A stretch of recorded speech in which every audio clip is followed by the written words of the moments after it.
equals to dv by so and du by dy equals to negative dv by dx. So I will not do the whole thing because we don't have a lot of time, but I will just basically go over the gist. So let's say we want to find du over dx. So I hope you guys have watched the videos, then you know how to do it. But even if you I might have forgotten, I will go over it again. So basically, we only differentiate with respect to x and take everything else there as constant. So we treat everything else that there is over here as a constant. So for example, if you are doing du over dx, we take the y square term as constant. Suppose if y square was a term like 2, 4, 6, whatever, it's a constant. So we take it as a constant. So in this case, du over dx is equals to, so when we differentiate ln, it is 1 by whatever there is. So whatever that is inside this ln function, we will put it in here. So x squared plus y squared, and then we multiply it with the differentiation of this. So in here we have to differentiate with respect to x. So when we differentiate with respect to x, we get 2x. So ultimately our answer is 2x over x squared plus y squared, if I'm not wrong. And then let me just do this part, which is du over dx equals to dv over dy. So if we have v, which is equals to 2 tan inverse y over x, we want to find dv by dy. Now tan inverse x is not very common, so in fact I don't even know how to do it, but they will that's why they will always give you this, which is basically like, so they will always give you this formula sheet. So you will always, anything weird that you seem to not understand the differentiation, then you can just look it up over here. So if you have tan inverse x right here, so that is, the differentiation of this is basically this. So 1 by 1 plus whatever that is in here square. Okay, I think I might be able to do it now. I'm sorry guys, I don't know how to differentiate this stuff. So again, we take 2 as constant. So whatever is inside here, so it is 1 by 1 plus y square and x square into this and then into the different into the dy like we have to differentiate this part with respect to y. So what do we get when we differentiate this part with respect to y? So basically it is 1 over x into y. So basically we get 1 over x because we are treating this 1 over x part as a constant. So that's why we get 1 over x, and y differentiation of y is 1. So this is basically what we get. And if we bring it further, we get 2 into 1 by this will be x squared. Okay, now it's turning to shape up well. So x squared plus y squared and x squared into 1 by x. So yes, so into 1 by x is basically if we multiply the whole thing by x over here. So we can cut this, we can cut this, and we can take this x and flip it over here. So basically it's the same thing as 2x over x squared plus y squared. So we get the same thing. So du over dx is equals to dv over dy. So yeah, that's basically it's quite easy, to be honest. This question, it's actually quite simple. So you just have to show this, and if you do it for this part, it will be the same. So I will not do that because we don't have a lot of time. But I hope you understood the basic gist of it. So in your first question, you are going to get a question that is similar to this, and then another question most probably you're going to get which is number B. So number B is the question for, what is this? Yeah, it is total error. So it is like applications. So you're gonna get one question that is like this, one question that is the application part, and one question which is going to get which will have the minimum and maximum. So yeah, extremum, local extremum. So C will have always be like local extremum. B will be something regarding to the applications, and A is something similar to what I did just right now. So if I okay, I just erased the whole thing. I am so sorry. Okay, I'll get it. Wait.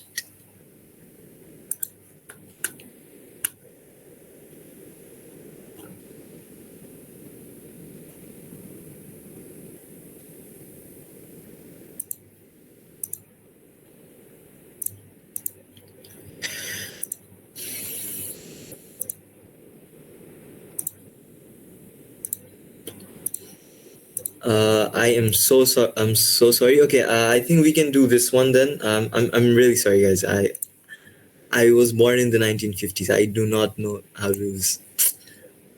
I'm so sorry. Okay, let's do this part. Let's do this. This is a little complicated, but then it's better that way because we will get a practice of something that's difficult. So a physical quantity that is given by, so basically they're telling us to find the maximum percentage error. So I don't know if you have watched the videos yet. So anything error related is basically, so if you have a function, for example, in here it's C, so error would be the change in C. So how do we denote a change? For example, if we have X, we want to denote the change of X, it is dx. If we have Y, we want to denote the change of Y, it is dy. So if you have a function C and we want to denote the change of C, it will be dc. Sorry, my bad. Yeah, dc here. So that's how we do that. And then it says percentage error. So when we have a percentage error, it is relative. So first of all, this is called error. Error. I hope you guys have gone over it, but if you have not, I'm just telling you guys. So DC over C, that means the change in C over C is called relative error. So relative error. And then if we have DC over C into 100%, we get percentage error. Now in here, our question asks us to find the maximum percentage error, right? Yep. They ask us to find the maximum percentage error. Now, whenever in these questions they say maximum, we have to put an absolute value. So whenever they say maximum, so DC over C, we put an absolute value into 100. So that's basically it. So even if it's negative, we take it as positive. So it's an absolute value. So now if we try to solve this,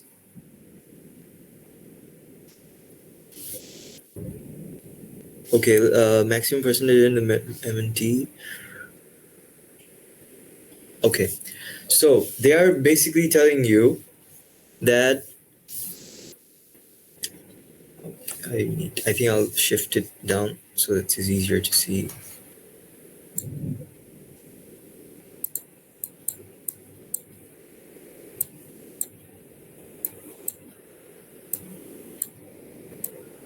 Okay.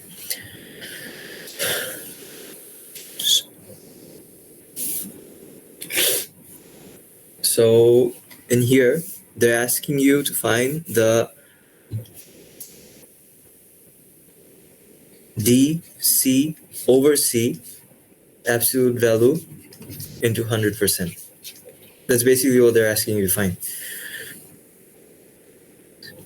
Okay. Now, what they have given you in these sort of maths, so, and again, the formula of DC, if you're like, DC is our main concern. So if, the formula of DC is, if you have for a function C, it is Cx dx.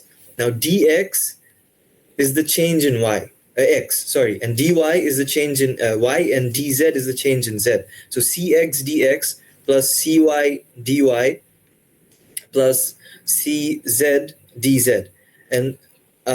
And this Cz is basically the differentiating with respect to x, the partial derivative, basically. So Cx is del C by del x. So that is basically it. So in here, what they have told us, wait, let me backtrack this. But what they have told us is they have given us the measurements of, they have given us this function, and they told us that M and T are 1%, 1.2%, and 1.25%. So that is the change. So what we do have is dm by m into 100 is equals to 1%. So dm by m into 100 is equals to 1. Then we have m and t. So dn by n into 100 is equals to 1.2. And then we have dt by t into 100 is equals to 1.5. 1.5%. So, and now, since you have to find dc over c, so we will have to find cy dy plus cz dz. Now this problem is a little bit complicated because it's a percentage error and stuff, and usually you might like, you will probably not get this because it's face to face. They gave it because it was online, so to make it a little bit more difficult, hopefully inshallah we don't get this, but let's see. So cx dx. Now in here, but one thing you have to see, that in here the variables are not x, y, and z. They are m, n, and t. So basically, dc in here will be c. Now c is a function of m, n, and t. So it will be c m dm plus c n dn plus c t dt. Now we have to find everything with respect. So our function c is 2t over mn. 2t over mn.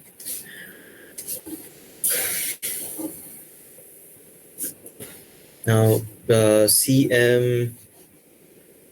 Okay, this is actually a little bit complicated, and it's going to take a lot of time, but I hope you guys understood the gist, because if I want to do this, it will at least take me 5-10 more minutes, and I kind of don't want to do it because we have a lot to cover. But I hope in the lecture videos you will be able to see this, and I hope you guys watch the lecture videos and you will be able to remember this formula. This is very important.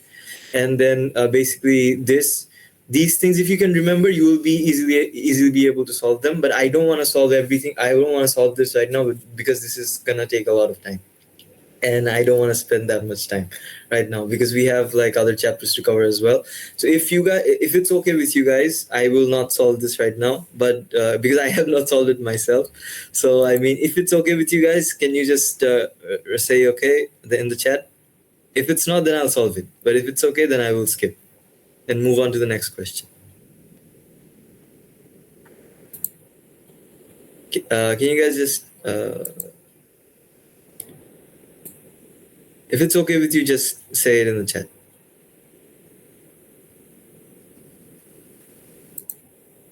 Okay, then I'll move on to the next question. I'm sorry, but it's actually a very big question, so I mean, that's why I want to do the next one. So then we can move on to this one.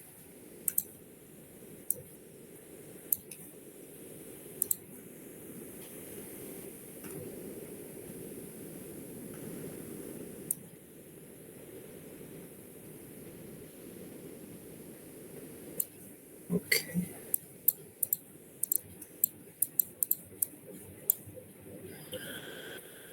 Okay, so this is for the for all the. Okay, this is the local minimum and extremum. So they might directly ask you to find the local minimum or extremum, or they will ask you to do this. So they will give you something like this, and then two products like this. But always remember, one trick is that the last question in the first question will always be the local minimum or extremum. So if you find this, you will know that you need to find the local minimum or extremum. So for example, in here we have p xy, which is equals to 1 over 6 x squared minus 1 over 8 y square minus 1 over 2 xy plus 130 x plus 145 y minus 1500. Sorry. Okay, so whenever you are dealing with this, local minimum and local extremum maths, I think, are very easy. Easy as in, like, they're easy to score marks in. So even if you have 7, and if you do most of the steps right, they are bound to give you 4 marks. So I think in this math especially, it's good in that way. So the first thing you always do is find px. So px is del p by del x. So px is basically, you differentiate with respect to x. So in here it's 1 by 6 over into 2x, and then so minus this 1 by 8, 1 by 8 y square is 0, because you treat it as a constant, because there's no x term with this. And then here it is negative 1 by 2. So 1 by 2 y is a constant, so negative 1 by 2 y. 130x is 130.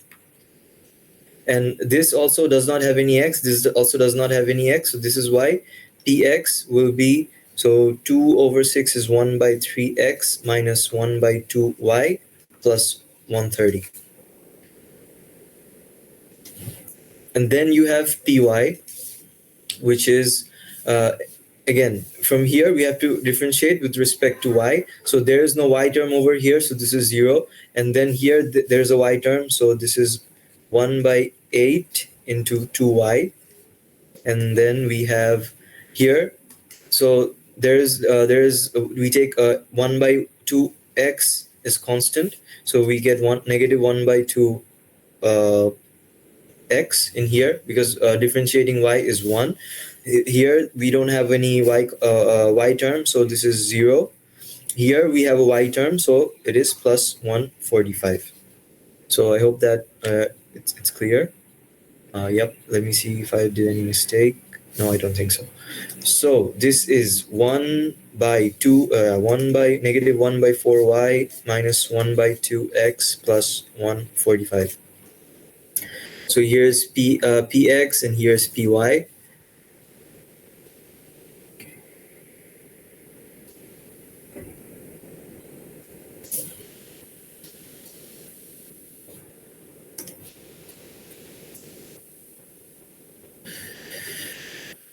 Oh, wait a minute, I need to do something.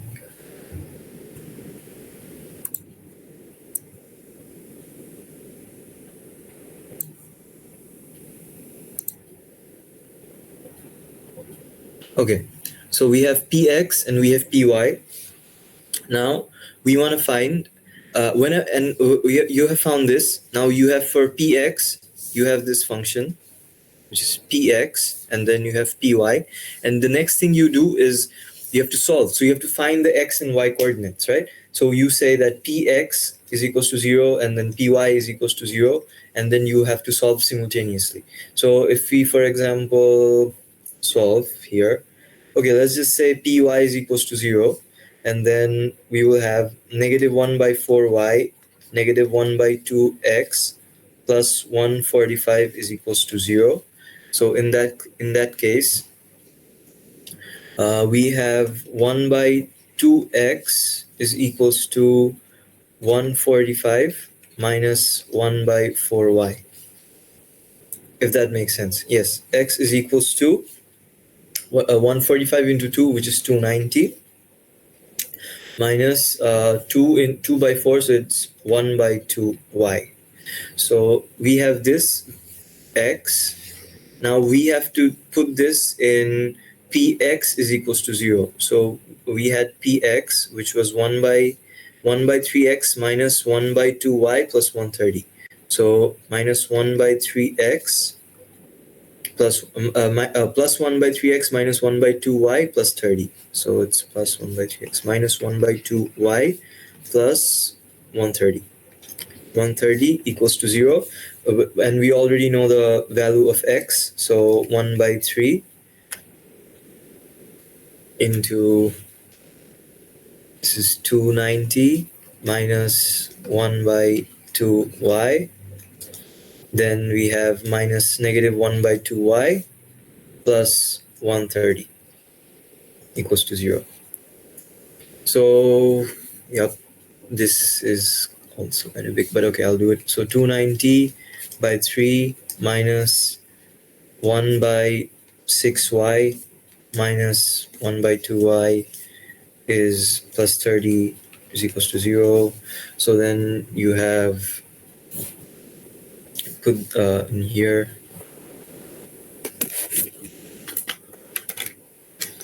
1 by 6 plus 1 by 2 is 2 by 3.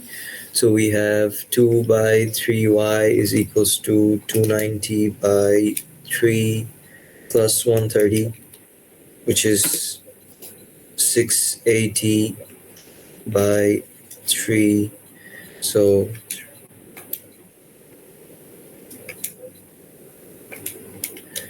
our y is basically 340. So our y is 340 and our x is 290 minus half y. So 290 minus half 340, which is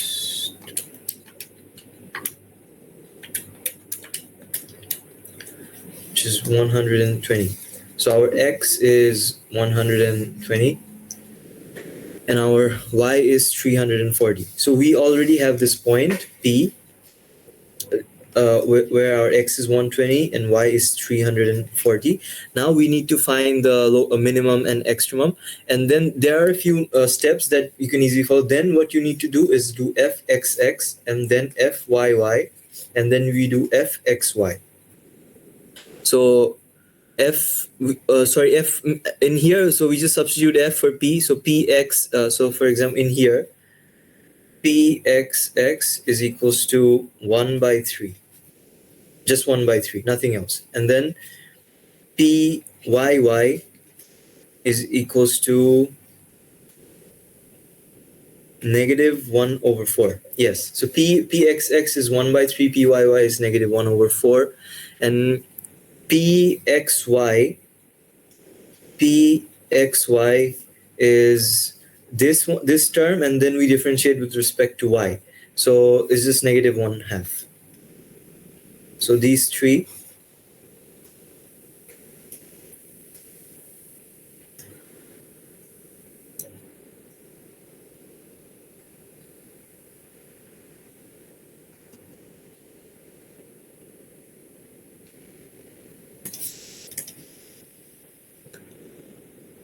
So 1 by 3, negative 1 over 4, and negative 1 over 2.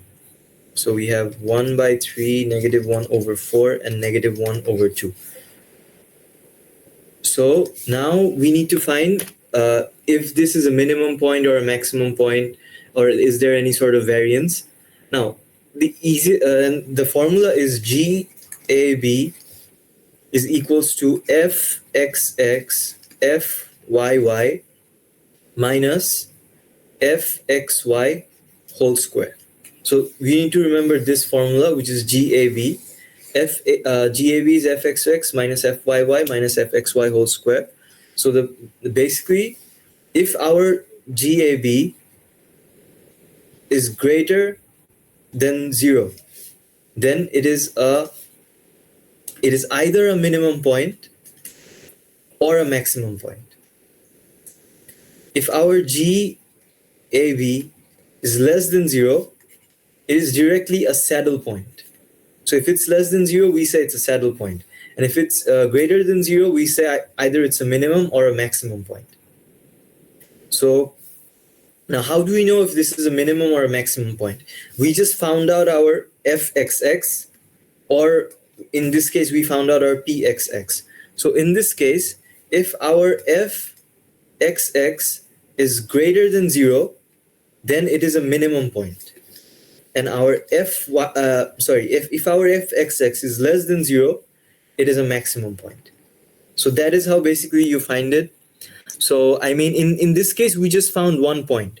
But if we found more than 1 point, if we found more than one points, then we had to calculate each and every for each and every point. So for example, they will give you many they will give you a question, and where you find like 2-3 points, and they will ask you to find if which they will ask you to find the critical points, and they will ask you to find and label if that point is a minimum or a maximum. So you have to do that. So that's how basically, I mean, you will solve this question. So I will not like I basically told you guys everything, and if you watch the lecture videos again, you will find it that it's quite easy. So I mean, this question is basically, so this is how you solve it. I think this is quite self-explanatory. So now with this, we just need to find the GAB and we just have to tell them that if it's a minimum point or a maximum point. And we already found our answer before, which is y equals to 340, x equals to 120. So this is basically our answer. We already found this before, but I just did this so that you could understand if it's a minimum or a maximum point. So that's basically it. This question is actually quite easy, and this will come to the exam, and I hope everyone is going to score at least 4 or 5 out of 7 on this one. So I think now we can move on to this question, which is question 2, which is the double integral. And this is the question where many people, I guess, struggle, and it is actually quite a difficult question, I'm not going to lie. But with some practice, I think this question is quite achievable. Like, I think you can do well and score quite good marks. So without wasting any time, I'll go to it. So since we're taking this part of the question, I'll just separate this.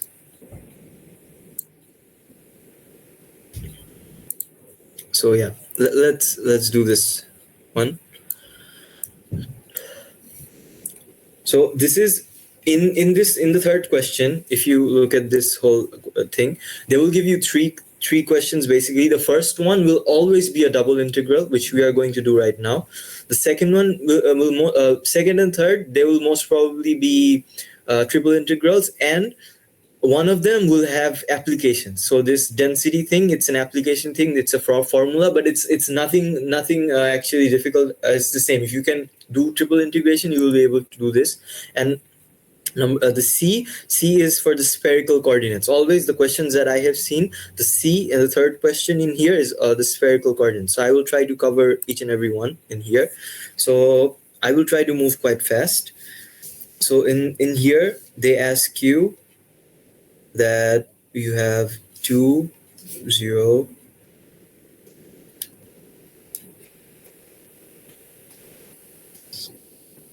square, and you have 0, and then here it is 1 by over x square plus y square, and it is dy dx. So before anything you do, you have to sketch. Always, you don't need to look at left or right, you just sketch. So we know that these are the corresponding limits of y.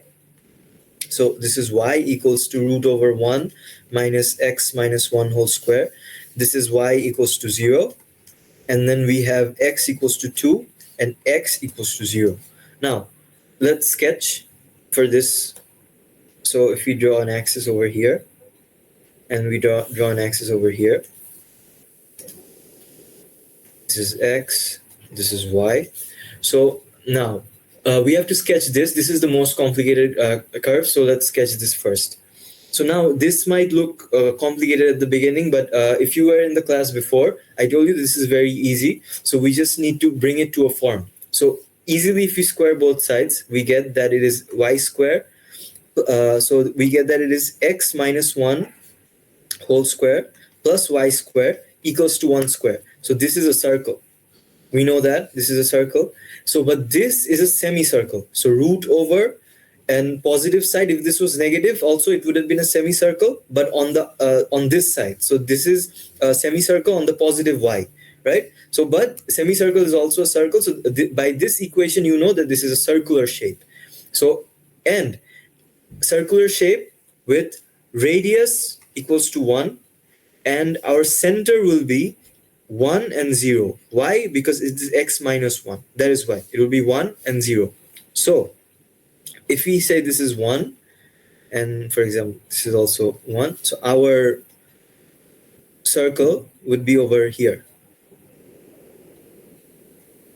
This is the worst circle anyone has ever drawn in the history of circles. Okay, so this is how the circle is probably going to look, because it is a semicircle, not a full circle. And now, yep, center is okay, and our radius is okay. So this is 2, this is 0. And then you said and y is equals to 0. So since y is equals to 0, which is the x-axis, so this is bound by the x-axis and this curve. Now, and then we have x is equals to 0, okay, this is which is the y-axis, and x is equals to 2. So which is this line. So that means we know that our region is this. This is our region.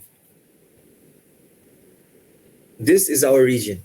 Now we have to ask ourselves, how do we solve this? Like, okay, this is my region, I understand. But then we have to, next what we look at is our strategy for solving this. Now, this is a circular shape. So we will be using radial coordinates, polar coordinates, my bad.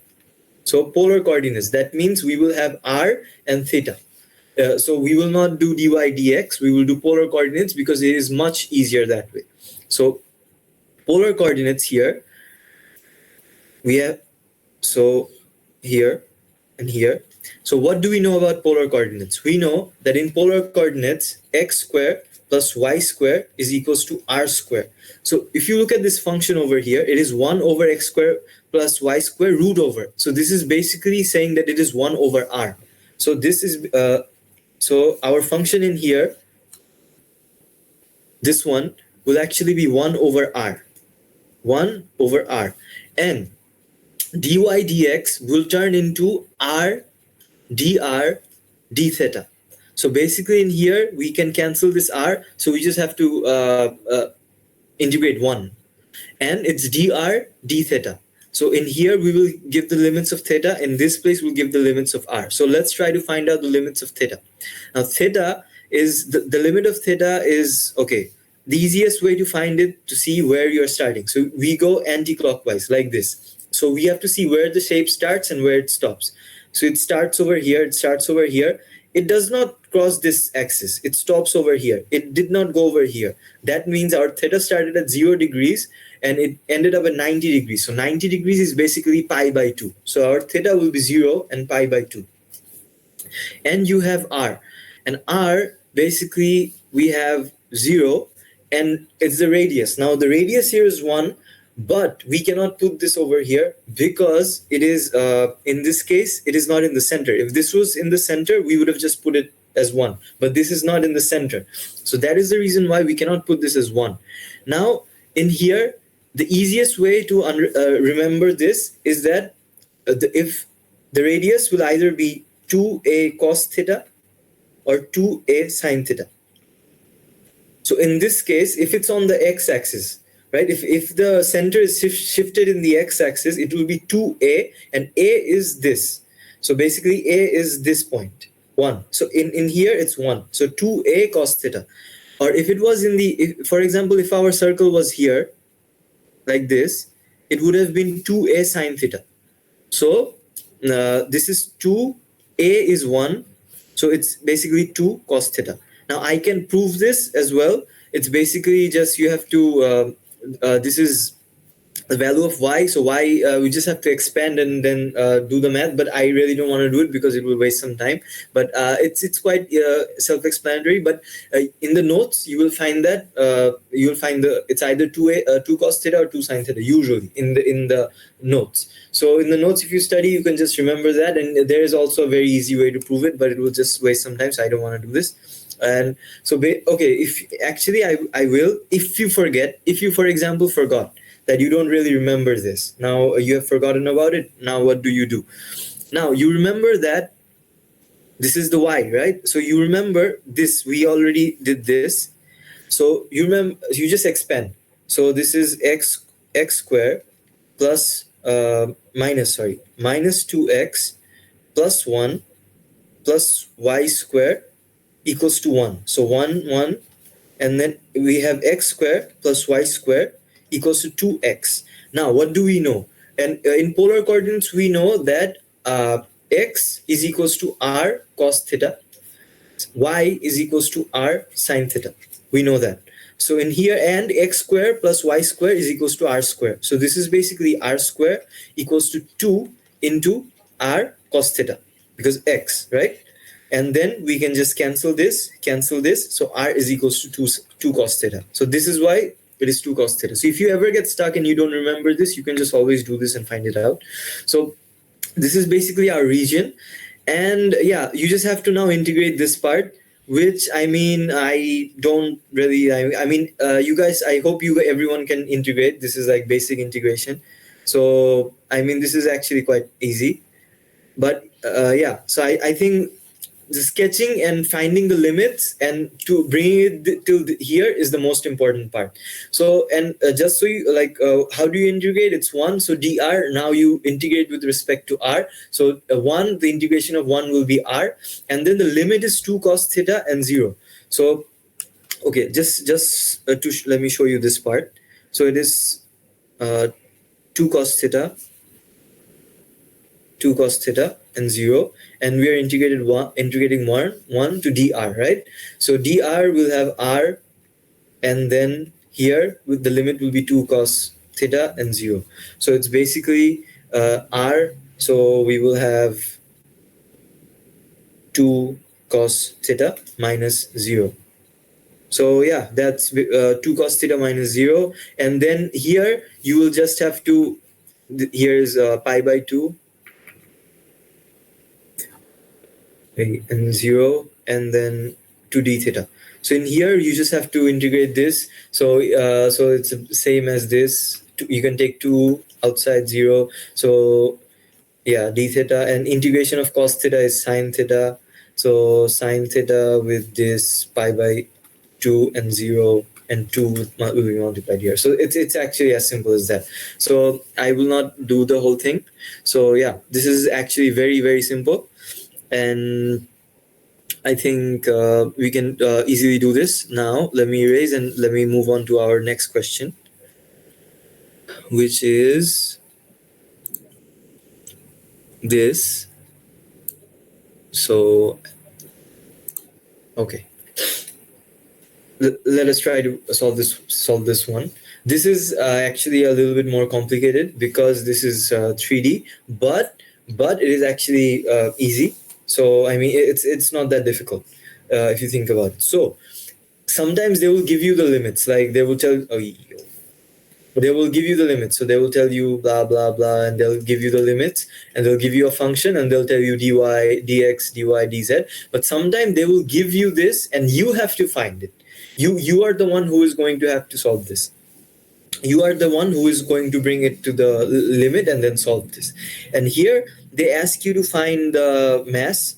So, and then they have given you this laminar, which is density. So density is equals to xy. So basically, if you have to find the mass, if you remember, mass is density into volume. So it's basically mass will be equals to this. So you have to find the region, like the limits and all, and integrate. So basically, this is yz, sorry, not xy.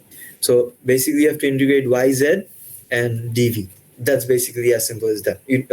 So it's nothing to be scared of. It's just you just have to sketch and find the limits. If you can do that, you will easily be able to solve this. So let's try. So first of all, whenever they don't give you the limits, it's first you need to see what they have told you. So if I can already see that they have told us that it's in the first octant. So just write it down so that you remember it's in the first octant. And then what they have told you, they have told you that y is equals to x. It is bounded by, so there's a curve y is equals to x. And then we also have x is equals to 0. Then we have z is equals to 0. And probably the curve that we need to worry about the most is x square plus z square is equals to 1 square. 1 and 1 square is the same thing. The reason I wrote 1 square is because you can identify that this is a circle. It's a circular. So even though it's a 3D shape, but in this, in here, in this plane, in the YZ plane, it's going to be a circle. And that already tells us that it is a surface. They have already told us that it is a surface. That means it's a 3D shape. If you can remember that this is a cylinder. So basically, if one variable is missing from here, x is missing, you protrude the whole thing in the x-axis. So a circle, if you lengthen the circle, it's a cylinder. So in fact, I will not confuse you anymore. I'll just draw it. So this is, if you can remember in the orientation, if y, and you have z over here, and they have already told us that this is basically what the circle looks like. So, and also they told us it is in the first octant. So I mean, so this part we can just disregard. We don't really need to care about this part. And then they told us that if you draw it in the x and y, x, y, they told us x is equals to 0, which is this y-axis, and they also told us y is equals to x, so it's something like this, and z is also equals to 0. Now you have drawn the traces. Now it's and you know it's going to be a cylinder because they told you it's a surface, so that means it's 3D. So now what you're going to do is you're going to draw a 3D graph.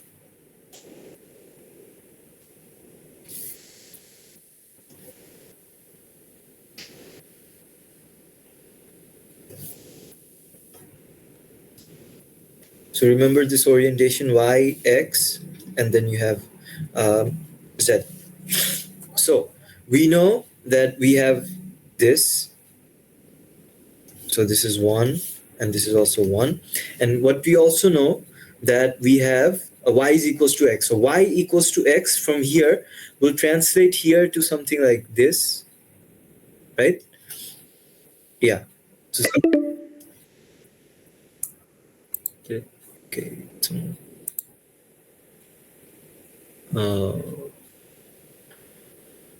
Okay, the call ends in 10 minutes, so maybe we'll need to take a break soon. So I'll try to finish these questions now. So this is y is equals to x in here. And then basically, so you know, and then z is equals to 0, which is bound over here. And then x is equals to 0, which is bound over here. So that means basically our curve has these two drawing lines. Now, what we do remember is that it is a cylinder, right? So a cylinder, that means protrude this. But this wants to become a cylinder, but this thing is going to cut it, right? This y equals to x is going to cut it. So our shape is going to be something like this, right? So it's actually a cylindrical shape, but due to this, so imagine we have Swiss rolls, right? We eat Swiss rolls. Imagine someone just put a diagonal cut on the Swiss roll. So that's basically what the shape is. So now we know this. We know, and we have to now we need to find what it is. We need to find the mass. Now, how do we? Now we need to plan that how we actually need to do this. Now there are many different ways, but since it's a cylindrical shape, it's the easiest is to use cylindrical coordinates. So cylindrical coordinates, if you remember or not. So for example, if something is dz, dy, dx, we keep it dz. The reason we put dz over here, that means we are looking at it from the x-axis, right? We are solving this with respect to the z-axis. So our eyes will be over here.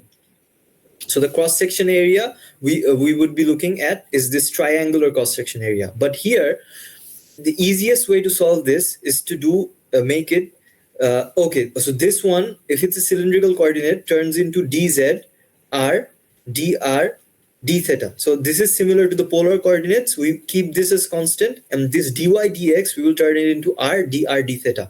But in this case, which plane does actually have the circular shape? It's actually this one, right? Which is actually zy. So the best way to do it is so we have to look at this shape from the x-axis. So our eyes should be at the x-axis, and then we will look at this shape from the zy plane. So our the way we should do it is dx, and then we can do it dz, dy, or dy, dz. Doesn't really matter. So at the end of the day, what we will have is dx. We will have r, dr, d theta. So yeah, that's basically it. And then so let's try. So 1, 2, 3. So we know that so it was yz, if you remember or not, and then let's bring this r over here, so ryz, right? And then we have dx, then we have dr, and then we have d theta. So theta over here, it's easy, right? So in here we see where it stops. So it stops at pi by 2, 90 degrees. So it is 0 to pi by 2. And then r, it's very easy. We know it's 1. It's a center. It's the radius of 1. We know it's 0 and 1. X, we know is from 0. X, we know is from 0. Starts from here and it finishes at y. Remember, we had y equals to x. So we make x the subject, is x equals to y. So it starts from 0. We also had x equals to 0. So it starts from 0 and ends at y. Now, this is not the end. We have to change it because it is since it is in cylindrical coordinates, so it's in terms of r and theta. So we have to change everything in terms of r and theta. So if you remember or not, y is equals to r sine theta. We have yes. So if y is equals to r sine theta, we can just put this as r sine theta. Okay. And then here r is equals to y in, then here again, so r into r sine theta